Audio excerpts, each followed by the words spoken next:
Yes, reka nizere ko meze neza cyane mwese aho muri abari hirya no hino mu gihugu mu majyepfo, mu majyaruguru, iburasirazuba n'iburengerazuba, mu mujyi wa Kigali mwese nizere ko meze neza cyane. Ndabasuhuje, nitwa Alpha Nibigira, tugiye kubana namwe muri aya makuru. Inkuru itugezeho, inkuru mpamo, ni inkuru ivuga yuko mu karere ka Gakenke abantu 80 bafashwe basengera mu kibuti cy'inkoko. Mutanye kwibaza ngo ese ibi bintu bimeze bite? Imana asigaye ajya kwishakira mu bibuti by'inkoko? Ibintu nibyo kwibazwaho cyane. Ubwo ni nako kandi tugiye kubana na abavandimwe muri MUA Insurance, ni ishami rya Nyabugogo, ni kampani y'ubwishingizi ku binyabiziga. Twabonamo na Stay Kigali, inzu y'amacumbi yari ku Kinamba. Twabonamo na Lily's Shop, ni iduka ricuruza ibiribwa rikanaranguza, kanacuruza kuri detail yari ku Ruyenzi. Tukanabana na bavandimwe barimo umuhanzi Musabyimana Donati aka Muhanzi. Twaburaho kandi turabana iduka Fisi Shop ari Nyabugogo, ahazwi kwa Matene ku muhanda ujya ku Muteremuko, bacuruza ibyombo, ibikoresho byo mu rugo cyo mu gikoni n'ibindi. Nako kandi nkubwira yuko tubafitiye ikibanza cyiza cyane kiri hariya mu murenge wa Kigali mu kagari ka Nyabugogo, ahazwi ku Gatare. Akaba rero ari ikibanza kinini kirimo inzu nini nziza cyane, irimo amadushe n'amatoilette n'ibindi byose. Bakagira na annex ni inzu ziba ziri mu gipangu, ndetse kandi na parcelle nini ubifuzamo miliyoni 60 z'amafaranga y'u Rwanda gusa. Turabana n'umuhanzi bamwita Mr Desor, ni n'umuhanzi urwandika Manara ugasiga kanya ukandika da na e na sa na o na ra na e, bundi uhita kujya indirimbo ze kuri YouTube channel. Nuko ibintu bihagaze cyane. Ngayo nguko mu Gakenke mu ntara y'Amajyaruguru, nababwiye ibyahabaye abantu 80 bafashwe na polisi. Imbere yanjye ndabona polisi na daso bafashe aba bakristo bagiye gusengera mu nzu y'inkoko. Ari ubwo ko abakristo bavuga ngo basengera mu nsengero, ubwo abantu basengera mu bizu by'inkoko ubwo babiti ni ba nyirankoko, ni ba senkoko. Nibyo n'abaturage bajya kuri 80 bo mu murenge wa Gakenke mu karere ka Gakenke bafatiwe mu kibuti cyerwamo inkoko. Rero barimo basenga mu buryo bunyuranije rwose n'amabwiriza yahakwiriye gusengerwa. Ejo ku munsi w'ejo mvuye mu kazi, bundi ari nkona bagijejeho ejo ku munsi w'ejo yavugaga yuko hari mu Musanze insengero zimwe zafunzwe bitewe n'ibyo kitujuje ibisabwa. Ariko ngeze ku Kimisagara ndimo ndatana huye n'umuntu tuma tuganira n'umwe mu bapolisi barahohejwe mu tumwa bw'akazi muri Central Africa. Tuhagaze turi kuganira, haza umuntu aratubwira ati ariko nyaboneka mwamenye yuko insengero zifunze hano hafi. Rero ndavuga nti ese ko narinzwe byabereye mu Musanze mu ntara y'Amajyaruguru byageze nta Kigali, ngo Kigali byahageze. Ubwo ndavuga nti rero ubwo abakristo mutangire murebe ibisabwa. Narinzi ko ngiye byanarangiye, insengero zujuje ibisabwa zamaze gushyirwa ku murongo. Ko muribuka ko ubushize byeze kuvugaho yuko insengero zagira parikingi, zagira uburyo bw'amajwi bukumira amajwi gusohoka hanze n'ibindi bitandukanye. Ariko narinzi ko byarangiye, ko babitunganya gashyira ku murongo. Ariko nabwo nanone by the way ndagaya cyane abakristo. Insengero nyinshi zo muri Kigali hari izo ubona ukabona zimeze nk'inzu z'abaturage, zitwara inzu z'abaturage, kandi inzu mbese ukabona n'ibidafututse cyane. Kibazi n'insengero niho hanabayemo akajagari k'amadini ngo amacaci yabaye menshi. Umuntu asigaye yumva gifitemo impano yo kuvuga akajya gushinga urusengero. Sinzi ikibazo kizakemuka gute. Nabyo RGB zabirebe, ibyige irebe izi nsengero cyane cyane irebe ko bano ba pasiteri none narangiza kureba izi nsengero zakubitire kuri bano bitwa ngo bise ba apostle n'aba apostle ba apotre n'aba bishop bari byabo bisi ibintu byabo barimo bifite gahunda. Kera abantu bari bazwiyo ko butarimo ba katolika, arimo ba Islam, arimo ba dive, arimo ba pentecote, arimo ba protestanti, gutyo. Ariko ubu ngubu yewe no mu bangirikani yemwe ku ngubu sigaye ngo haje cyabaye ngo abiyomoye ku idini runaka. Kumva haje biyomoye mama arakuyomora akajya kwitwa irindi dini runaka, banagira ngo bitwa irindi dini runaka, naho hakavamo abandi kugenda bashinga amadini kwabo ugasanga abantu barira ko barimo barapfunyikirwa nabo bitwa ngo ni apotre bababeshye bitangaza ngo barabahanurira, barakababeshya ngo barabafasha barabakiza indwara n'ibindi bitandukanye. So ugasanga rero RGB urwego rw'igihugu rushinzwe cyangwa se ni ukuvuga ngo ni ikigo gishinzwe imiyoborere myiza, sinzi uko babyita gutyo, ni Rwanda Governance Board. Ubwo bagerageza barebe uburyo ki barebe icyo gihugu cy'ubutegetsi, sinzi uko nabyita mu buryo bwumvikanamo neza, barebe ukuntu babishyiramo imbaraga kuko biraza gutera akavuyo. None reba, none hari n'ibindi byateye byo kujya gusengera ku misozi za Kanyarira, ahitwa niba ari Ndabirambiwe n'ahandi hose n'ahantu hatandukanye. None urumva nabyo byabaye akavuyo, none abangaba bageze mu bibuti by'inkoko. So rero abangaba 80 bafashwe ku munsi wo kwa Kangaga ku itariki 30 Nyakanga hagana saa 4 n'igice z'amanywa. Rero n'inzego z'umutekano zabajyanye ku murenge kugira ngo baganirizwe ku mabwiriza agenga hemewe gusengerwa, cyane ko ngo bari basanzwe basengera muri iyo nzu yorerwamo inkoko.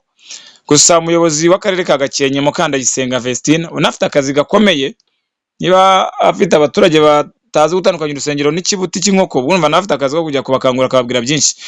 Yemeje ngo ibya makuru avuga ko aba bantu rwose bafashwe basenga mu buryo butemewe rwose, ngo bityo ngo bajyanwe kwigishwa hanyuma basubire mu miryango yabo. Ariko mbyuma nababwira ko Imana batayisengera mu bibuti, ntago nabyumva vuba cyane. Rero bajyanwe ku murenge wa Gakenke nyine guhabwa inama yo kwibutswa amabwiriza agenga hemewe gusengerwa, nyuma bakaza kurekurwa bagasubira mu miryango yabo. Gusa ibi bikaba byabaye n'ubundi mu gihe mu turere tugize intara y'Amajyaruguru harimo gukorwa umukwabu wo gusura zimwe mu nsengero harebwa niba zujuje ibisabwa birimo n'isuku, gusengera mu nsengero zuzuye, ikindi no kuzishyiraho imirinda nkuba, no kureba niba kuko abayobora amadini n'amatorero bafite ubushobozi n'ubumenyi buhagije, n'ibindi byo navugaga n'ubundi. Noneho kuko ngira ngo nabwo ko ku munsi w'ejo makuru nabahaga yuko mu karere ka Musanze hamaze gufungwa insengero zigera ku 145 zitujuje ibisabwa. Urumva rero yuko ubwo noneho niba babafunze aho ngabo muri Gakenke batari bagerayo, batarageraho bareba izo nsengero zabo, ushaka kuzasanga none nabo batajya gusengera mu bibuti by'ingurube n'ibindi. Ntago nzi ikintu abantu barwaye muri iyi minsi, indwara barwaye ntago bamenye ariyo. Kuba umuntu ajya bundi cyavuga ngo nabambariza Imana kwishyiga, ko bajya bavuga abantu bakera no kuyambariza mu bibuti by'inkoko nabyo buriya ntago byatera ikibazo. Hari abantu bajya bagira ikintu cyo kumva ko ibintu bakoze nyine bashaka Imana ku ngufu ku itegeko ntago ari byiza. So rero nuko nkuko bafashwe babajyane, kandi barimo abagore n'abagabo, dore ngaba bambaye ibitambaro bameze nk'abantu bavuye mu butayu. Ariko reka twizere ko batazongera gukora ibintu nk'ibi ngibi, kuko ibi ngibi ni ibintu by'igisebo kinakabije cyane. Umuntu atakabaye agaragaza nk'umuntu wavuga ngo ndi gushaka Imana nyishakira muntu nko gushakira amata mu mata kwa nyiraho, ku bundi ushakira Imana mu kibuti ntago bishoboka, kibuti cy'inkoko ntago bishoboka, ntago ari byiza. So bagenda ko bakabaye banabarazamo nka 2-3 bakanza kubumvisha ko bakoze ko basebeje Imana, shoka zabarekura, kuko no kubafungura no kubareka burya bakagenda bakabigisha ngo iyo nama barayibahaye, nabyo mba numva bitari bihagije ko baragenda n'undi bazonye bajye gusengera n'ahandi. Ubundi nk'ejo bundi twabonye umuntu waguye hariya mu murenge wa Kinyinya hariya muri Ndabirambiwe. So kavuga bakabaye bavuga bati abantu bari kujya gusengera ahantu hatemewe naho bagombe kubakurikirana cyane, barebe ko babasha bakiza ibyo byago bageraho, kuko nabyo n'ibindi mu buryo butoroshye.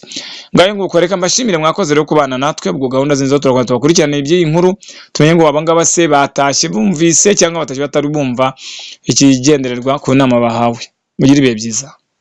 Muraho, nitwa Nigena Josiane, nkaba nkorera company yitwa MU Insurance ishami rya Nyabugogo. Product dutanga harimo motor insurance, harimo fire insurance, general accident insurance, engineering insurance, Bama bonds, marine insurance, money insurance, travel insurance, aviation insurance n'izindi. Twabashishikarizaga rero kutugana, dutanga serivisi nziza. Tukaba twari mu kimbere ya Beka mu etaje y'uwitwa Jacobo, etaje ifatanye na station SP. Ikaze rero, ni karibu. MU Insurance ni ya kera, imaze igihe iri gukora cyane kuko yahinduye izina. Mbere yitwaga Phoenix Insurance, ubu ngubu yitwa MU Insurance. Ikaze bakiriya beza, murakoze. ukeneye ikibanza cyiza, ukeneye inzu yo guturamo ifite igipangu gifite pariseri na annex z'agatangaza, tugana iwacu mu murenge wa Kigali mu karere ka Nyarugenge mu mujyi wa Kigali mu kagari ka Nyabugogo. Tubafitiye inzu nziza ifite dushe na tuwarete zirenze imwe mu nzu, ndetse kandi na pariseri yagutse irimo inzu zikodeshwa imbere mu gipangu nziza. Niba wifuza aho gutura heza witegeye ubwiza bwa Nyarugenge n'imisozi ya Gasabo, Kamonyi na Rulindo, bizafasha umuryango wawe kubaho unezerewe cyane. Twitegeye hafi nka Noruveje Karama, heza hayobotswe na benshi kuko niho dutuye. Ni amafaranga make cyane, miliyoni 60 gusa z'amanyarwanda, nicyo giciro kihabereye. Erega keza karigura mugenzi wanjye. Duhamagare kuri telefoni igendanwa 0788820481 maze tugutembereze ubwiza bwaho. Icyubahiro cyawe naho utuze umuryango wawe.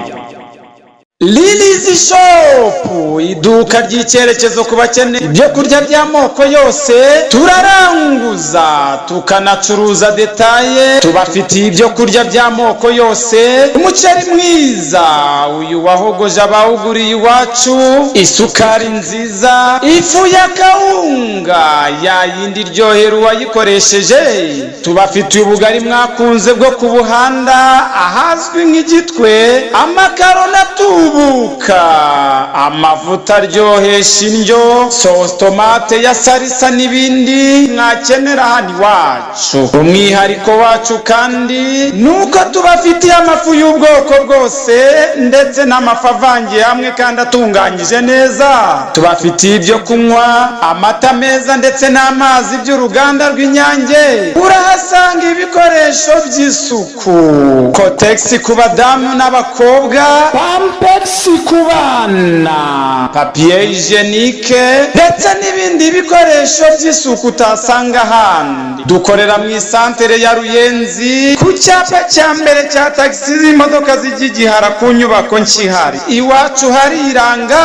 Duhamagare kuri telefoni igendanwa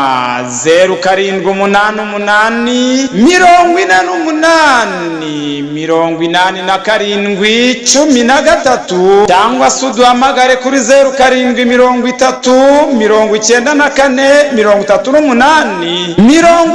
0730343894 tubikugezeho mu kanya nk'ako guhumbya. Lilies Shop, ibiciro byacu binogeye abatugana bose.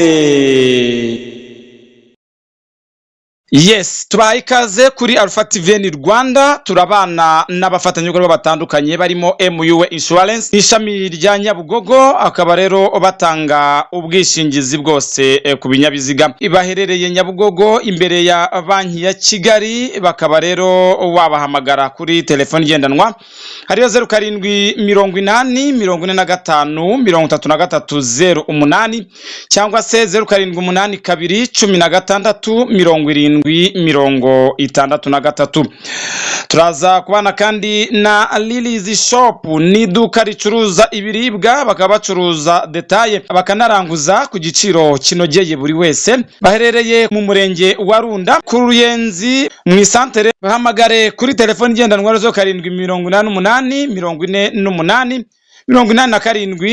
0788488713 cyangwa se 0730943894. Turaza kandi kuba turi kumwe n'umuhanzi Musabyimana Donati, ni nayo mazina asanzwe akoresha kuri YouTube channel ye. Urasanga indirimbo zinyuranye, indirimbo zinyura imitima zikanaruhura intekerezo zinaniwe. Ibuka gukora subscribe, koresha ya ndetse na comment, ni ingenzi kuri we. Cyangwa se umuhamagara kuri 0788410981. Turabana kandi na Stay Kigali, ni inzu y'amacumbi nziza cyane, guest house y'icyerekezo, ifite ibyumba byiza naho kuruhukira heza, naho wicara witegeye ubwiza nyaburanga bwa Nyarugenge ndetse na Gasabo. Baherereye ku Kinamba muri Rompuwe kuri Zebra Crossing, mu kuboko kw'iburyo uvuye ku kiraro kiva mu mujyi, ni haruguru y'umuhanda kuri clôture y'amatafari ya Ruriba. Urahabona icyapa cya Stay Kigali. Bahamagara 07921918 cyangwa se 0722421322. Yes, Fisi Shop ni iduka rikomeje kuba ubukombe mu ngo zacu. Babafitiye amasorori meza y'ubwoko bwose, amasahani, amateremusi y'icyuma na plastike. Babafite kandi amakanya, amasafuriya ya yandi mukunda. Babafitiye keto zo gutekamo icyayi wibereye muri sari wawe. Babafite amapanu yo gutunganyirizaho umureti ndetse n'ibindi biryohera abasirimu. Babafitiye blender zo gukora umutobe. Babafitiye blender zikora ji zitunganwa iwacu. Babafitiye amaplato meza, amatasi, plota manje zidutwaza ibyo kurya mu ngendo zitandukanye. Babafitiye kandi ibirahure byo kunyweramo. Babafitiye ndetse na amatasi. Babafitiye amabase n'indobo nziza bidapfa kumeneka ubusa. Muri Fisi Shop babafitiye udupaniye twifashishwa mu buryo bwose. Bakagira utu etajeri tubika ibintu neza. Isafuriya nini nziza zizwi nka muvero zirahari. Babafitiye imikeka n'ibindi wifuza byose wabisanga hariya muri Fisi Shop. Abacuruzi bakeneye ibicuruzwa mugende murangure muri Fisi Shop ku giciro cyaho kiri hasi cyane. Abakeneye ibishingiranwa amajyambere mugiye kurushinga mu ugurire muri Fisi Shop, bizabafasha kuko ibiciro biri hasi cyane. Abifuza guhindura ibikoni byabo cyangwa se gushimwa n'ababagendereye mu ngo zabo mu gihe bari ku meza, mugane Fisi Shop kuko nibo gisubizo cyanyu mwebwe ubwanyu ndetse nanjye ndimo. Bararanguza bakanacuruza kuri detail muri Fisi Shop. Rero nta handi ni muri Fisi Shop babaye ubukombe. Bakorera i Nyabugogo ku muhanda uzamuka werekeza ku mutelemuko mu itaje izwi nko kwa Materne, muri floor ya mbere mu ruhande rureba kwibagiro ahateganye n'isoko ryubakiwe abazunguzayi hejuru yahacururizwa amashuka.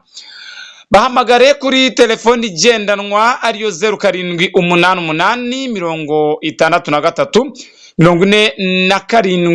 0788 babikugezeho mu kanya nk'ako guhumbya muri rusange. Fisi Shop rero baje ari igisubizo ku bantu bose babagana. Nawe watugana tukakwamamariza kuri Alpha TVN Rwanda. Waduhamagara kuri 0788 95 78 39 kuko turi umunara w'ibisubizo ku bashoramari bose batugannye.